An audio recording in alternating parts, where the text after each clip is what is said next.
President Trump just putting this out on Truth Social, saying based on conversations with the Prime Minister of Pakistan and wherein they requested that I hold off the destructive force being sent tonight to Iran and subject to the Islamic Republic of Iran agreeing to the complete, immediate, and safe opening of the Strait of Hormuz, I agree to suspend the bombing and attack of Iran for a period of 2 weeks. This will be a double-sided ceasefire. It's been just hours since President Trump announced a 2-week ceasefire with Iran, but this morning that temporary truce is looking fragile at best.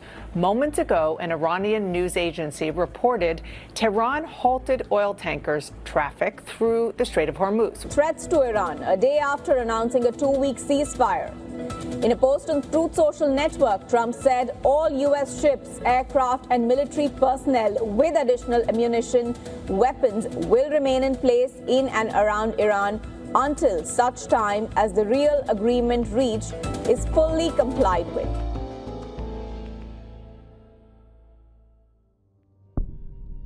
A fragile, barely breathing ceasefire. Iran launching fresh strikes on Lebanon overnight.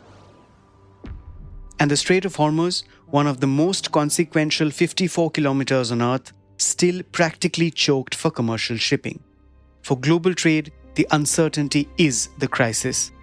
But today, we are not telling that story from a war room or a trading floor. We are telling it from a leather factory in West Bengal, a jewellery workshop in Gujarat, a garment unit in Tamil Nadu. Because for India's exporters, it's really one battle after another. COVID shut the world, Russia-Ukraine sent freight costs into the stratosphere, Trump's tariffs rewired supply chains overnight, and now this. India exports roughly $437 billion worth of goods annually. Of that, the Gulf Levant region absorbs around 15% of merchandise exports. Over 4,500 Indian exporters routed shipments through the Strait of Hormuz in 2025 alone. These are family businesses, factory floors, and farming households from Nashik to Tirupur. In this episode of The Morning Brief, we ask, how bad is it really for exporters on the ground? Who is most at risk of going under? And what is genuinely different and more dangerous this time? It's Friday, the 10th of April. I'm Anirban Chowdhury. This is The Morning Brief.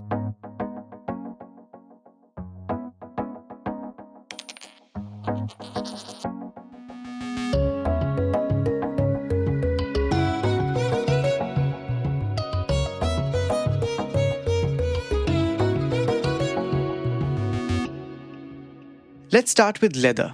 It's one of India's oldest export businesses. $5.7 billion in exports last year, with a domestic market of another $19 billion. Nearly 42 lakh workers depend on it. And it's an industry that's deeply structurally tied to oil, because almost every input, from the chemicals used to treat hides to the fuel that runs the boilers, is petroleum-based. Ramesh Juneja is chairman of the Council of Leather Exports.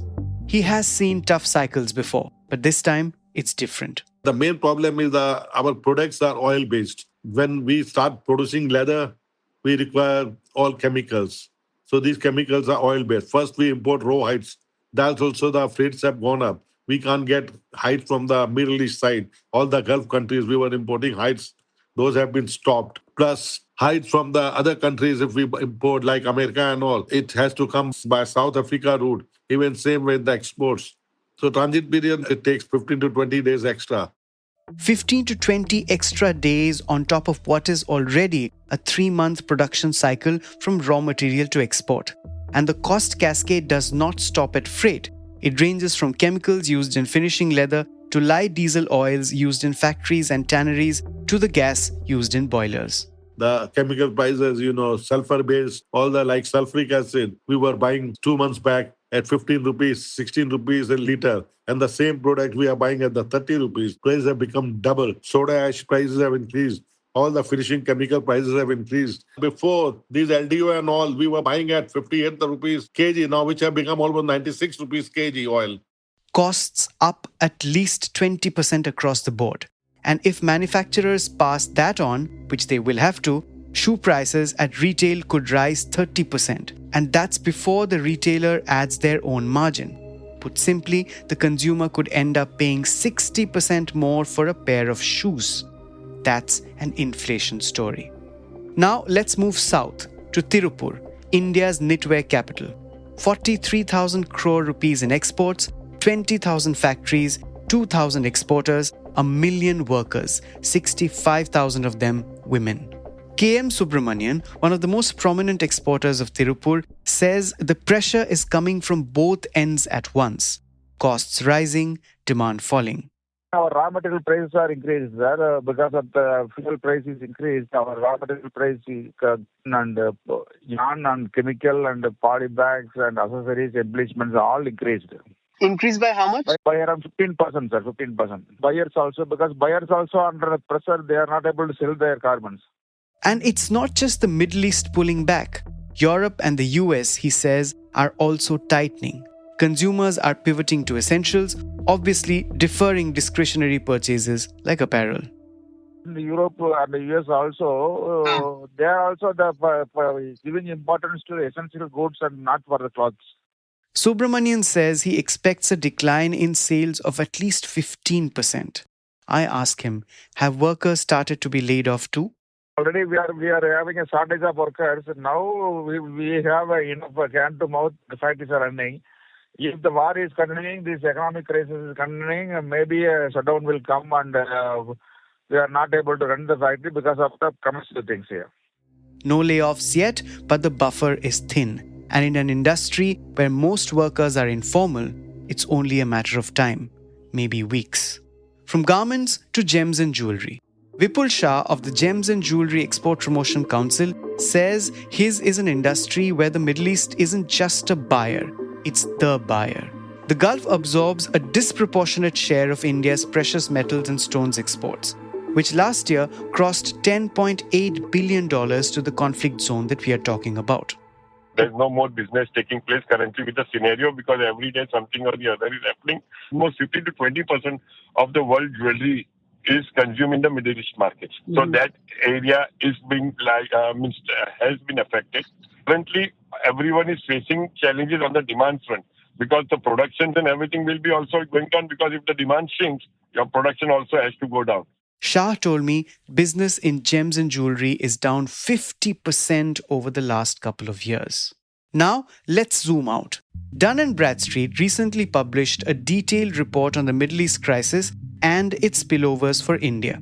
The findings are, in places, alarming.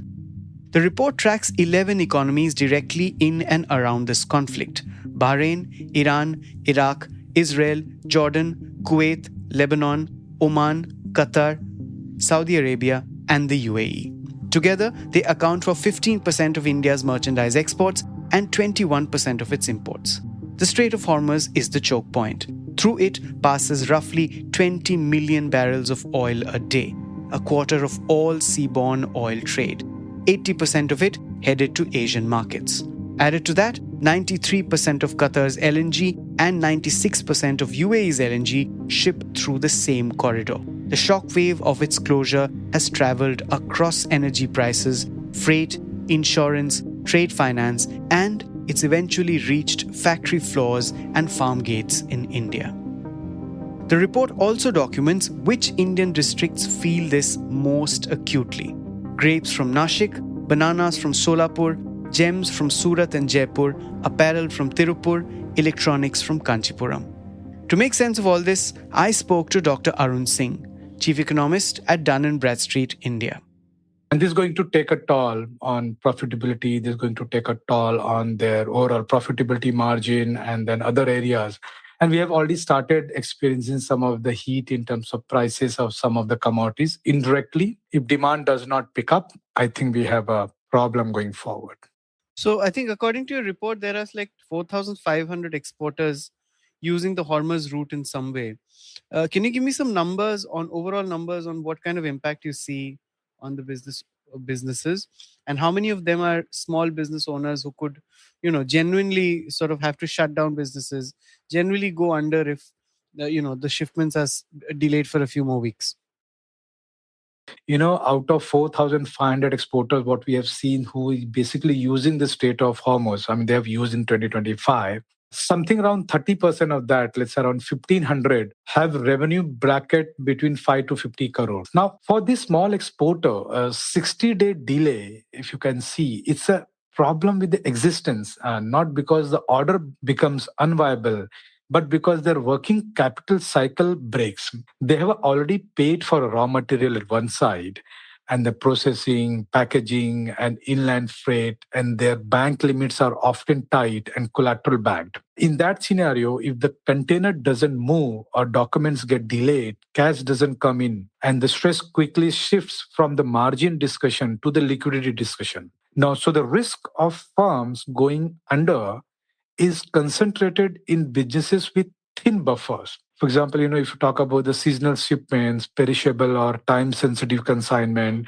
and those dependent on a single buyer or corridor, those companies will see the hit, and those companies, if they are not able to navigate towards the another corridor or another buyer, will certainly face the hit.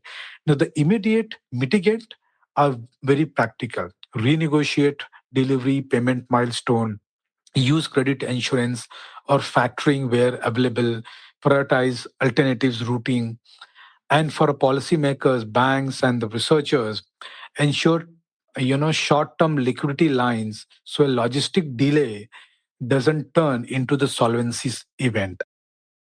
Also, force majeure clauses now being invoked across contracts between exporters and ship operators are adding to the problem. Here's Dr. Singh. Yeah, I think this is one of the serious concerns. So what's happening when force majeure is applied, the parties' penalty fees due to non-performance are excused. So in that case, force majeure result in a delay in supply, which may result in delayed payment. Now, for Indian supplier, in this case, or Indian exporter who are expecting, let's say, for example, a Gulf payment next month, the practical impact is that timelines can get pushed out and the shipment may be deferred and the payment linked to delivery milestones or letters of credit can be delayed. It's basically the problem of the existence. So I think this force majeure, if there's applied and it's happening, then which means their letter of credit or their other payment will get delayed and will have impact on their working capital cycle. I ended my conversation with Dr. Singh with the following question. What is genuinely different this time? Why does this crisis feel harder to absorb than the ones before it? The different this time is the stacking and the speed of transmission resulting from the culmination of supply shock, what we have seen during the COVID, and the price shock, what we have seen during 1970s. The earlier episode were often dominated by one channel, what we call maybe the crude and other commodities.